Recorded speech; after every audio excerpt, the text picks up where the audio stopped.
हायकोर्टाच्या या निर्णयानंतरही जरांगे मुंबईला जाण्यावर ठाम आहेत। फडणवीस सरकारने आडकाठी केली तरी मागे हटणार नाही अशी भूमिका आहे त्यांची।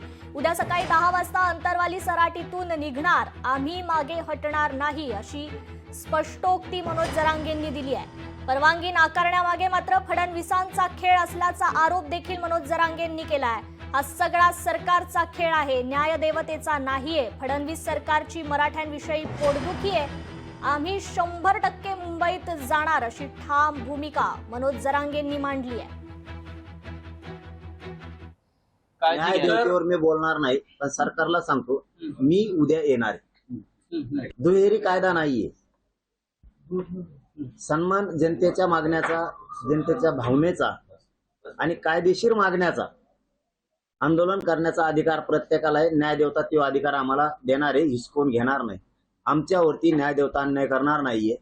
आम्हाला सुद्धा कायद्याच्या मार्गाने लढण्याचा अधिकार आहे आणि न्यायदेवता 100% न्याय देणार आणि आमचे वकील बांधव न्यायालयात जाणार। लोकशाही मराठी ऐका, पहा, जागरूक रहा।